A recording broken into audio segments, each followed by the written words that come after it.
Imagine the following case. You are a juror and must make a sentencing decision in a criminal trial. A man intentionally sexually assaulted and then killed a teenager. Now he is on trial for his crime. Here are the considerations you should take into account.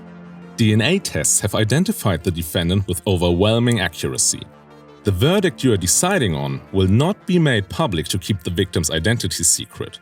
Moreover, the Christian parents of the victim forgive the perpetrator and do not seek punishment. And lastly, before the trial began, the offender suffered an episode of a rare autoimmune disease and has been paralyzed from the neck down ever since. Just go with your gut on this one. Should the offender be punished? Well, that's a philosophical question.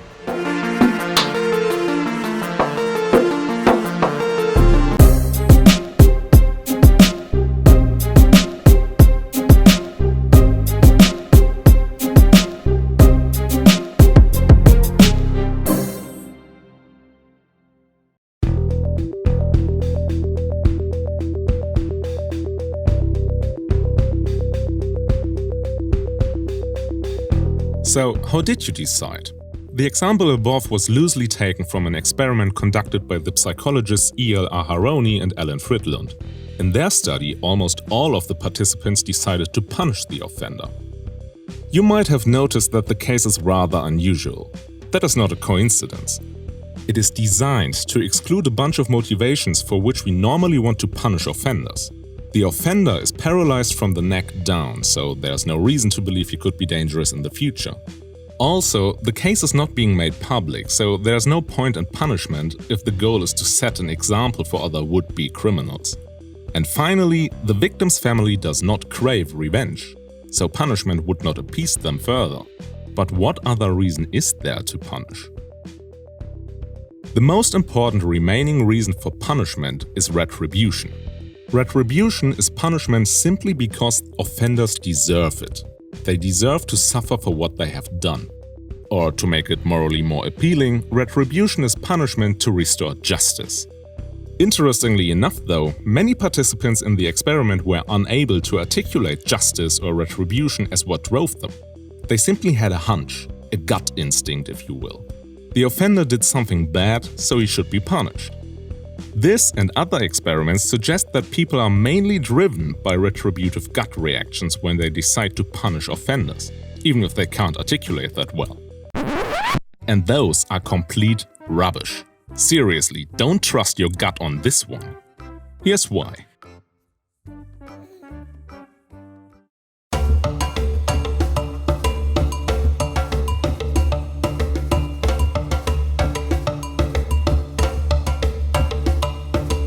Let us start with an important question. Where does the gut reaction to want to punish offenders come from? A very, very, very long story short, having punitive impulses was adapted for our ancestors because they did a good job to facilitate cooperation among social groups. Let's unpack that a bit. For some time, economists and evolutionary psychologists were faced with solving a puzzle that is coined altruistic punishment. Humans and some other animals have a tendency to punish rule breakers, even if they themselves were not the victim. That's called third-party punishment. Third-party punishment is initially a weird phenomenon when you look at it from an evolutionary perspective. If you punish a perpetrator, you need to invest time, energy, and maybe resources, and you might even have to fear retaliation. So why would evolution favor such a behavior that seems bad for the individuals performing it? Part of the answer is that punishing, even if you are not the victim yourself, is valuable if enough individuals of a group do so to change the behavior of the offender. There's a nice way to illustrate this point. You might have heard about the prisoner's dilemma before. We, however, want to introduce you to the farmer's dilemma. Imagine two neighboring farmer families, the Bauers and the Feldmans. Their respective fields are too big to harvest them alone, so they both need help from each other to bring in a full harvest. Farmer Bauer harvests in July, Farmer Feldman in September. Now, the best thing to do for both of them would be to cooperate both in July and September and harvest the fields together. By doing this, each of them can bring in a full harvest, which they couldn't have done on their own. However, there's a problem. Suppose both of them are a bit egoistic and have trust issues. Or as game theorists would say, both are rational. The problem is that it would be more rational for Bauer to let Feldman help him in July, but then not return the favor when September comes around. So Bauer might think to himself, "Wait a minute. When old Feldman has helped me with my harvest, nothing bad's gonna happen if he's going to work his darn fields alone. Yeah, I might just not help him." In farmer culture, this is considered a dick move. But it is nonetheless rational. But because Feldman has trust issues, is rational as well, he knows that Bauer will likely not return the favor in September.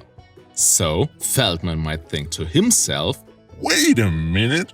That shifty Bauer guy won't work my fields in a million years if he ain't gotten nothing out for himself. I won't play myself here. He can work his darn fields by himself." What ends up happening is that neither Bauer nor Feldman help the other one, despite the fact that it would be better for both if they did. But since there's no incentive for cooperation over exploitation, neither is motivated to do it. And this is where the function of punishment kicks in. Imagine that there's some third neighbor who punishes Bauer by destroying his harvest if he doesn't reciprocate.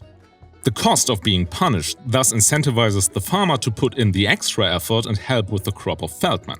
And Feldman now has no reason to expect that Bauer won't return the favor. It would be stupid. So Feldman helps Bauer and Bauer helps Feldman, and both get to enjoy a full harvest. In this example, the punisher still doesn't get anything out of it, of course. The point is that if a social group as a whole has tendencies of altruistic punishment, it fares better than a group that doesn't. To oversimplify it, a social group whose individuals hold each other accountable by punishing rule breakers have twice the harvest of a social group whose members don't. If such expectations of punishment are established, cooperation simply becomes more productive. Putting that into the real world, Bauer and Feldman could just have a legally binding contract to ensure cooperation. The legal system would take on the role of the third-party punisher. And if this fitness advantage can be obtained by the means of natural selection, it will happen. In a nutshell, that's the story evolutionary psychologists try to tell us with regards to the evolution of third-party punishment. With that, the puzzle of altruistic punishment seems to be solved. We developed the heuristic to punish offenders because it was beneficial for the cooperation within our ancestors' social groups. But aren't we missing something in this explanation? We have explained the gut reaction without any reference to justice or offenders deserving to suffer for their wrongdoing.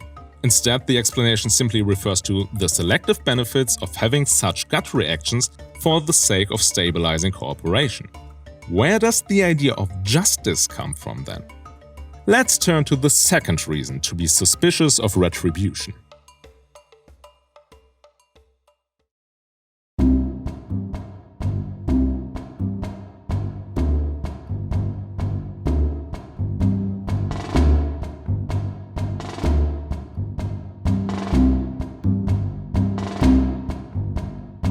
In recent years, psychologists and philosophers have questioned the often made assumption that moral deliberation is a purely rational process. Especially the social psychologist Jonathan Haidt and his colleagues have conducted several experiments suggesting that the role of reason in moral judgment is largely to provide reasons after having made gut judgments.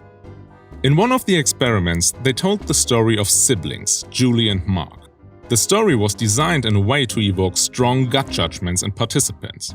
Try it out for yourself. Julie and Mark are brother and sister. They are traveling together in France on summer vacation from college. One night, they are staying alone in a cabin near the beach.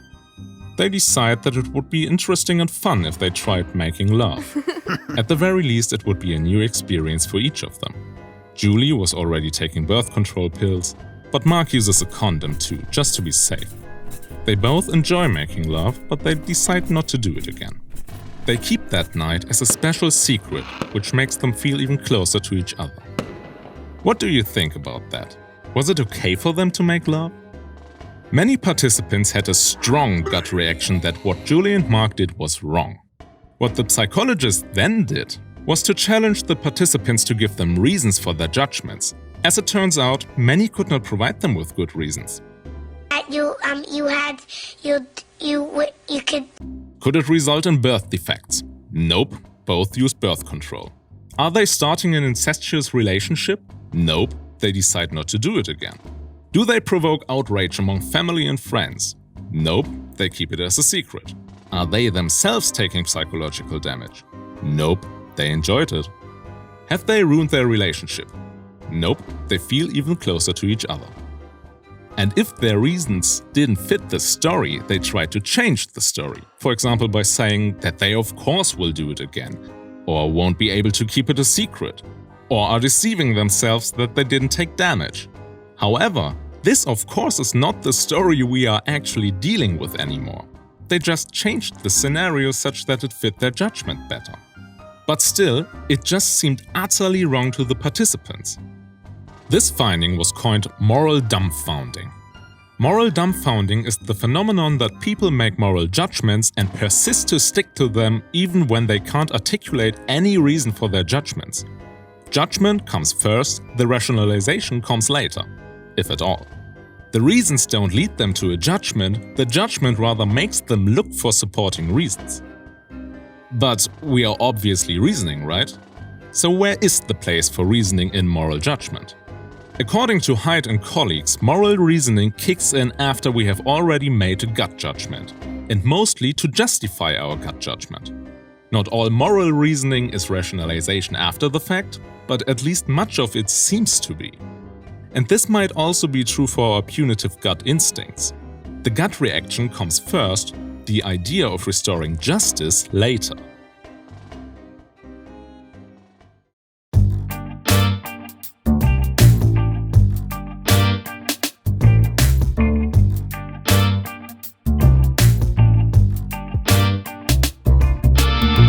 So that's even more bad news for our retributive gut reactions.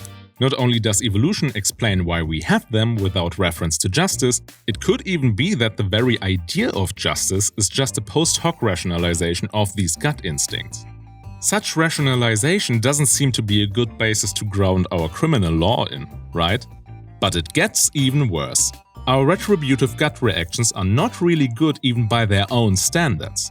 The philosophical idea of retribution demands that punishment should be proportional to the wrongdoing and should only take into account the intent of the offender and extenuating circumstances. But that's not how our retributive gut reactions seem to work. Haidt conducted a study manipulating the attractiveness of crime victims. Participants making sentencing decisions sent offenders to prison for an average of 1 year longer if the victim was attractive. When asked directly, of course, participants denied that such considerations should, or even would, play any role in their decisions. And even judges might make bad gut judgments. According to a now very famous study, judges on an Israeli parole board made significantly more rejections when they were close to their lunch break. Being hungry, in effect, influenced their decisions. Also, in a newer study, researchers found evidence that when their favorite local college football team suffers an unexpected defeat, judges are significantly harsher on sentencing the following week. Of course, such studies should be taken with a grain of salt. But in this case, there really is a bunch of evidence that weird factors influence our punitive gut reactions. We can't go through them all here, but you can check them out if you want.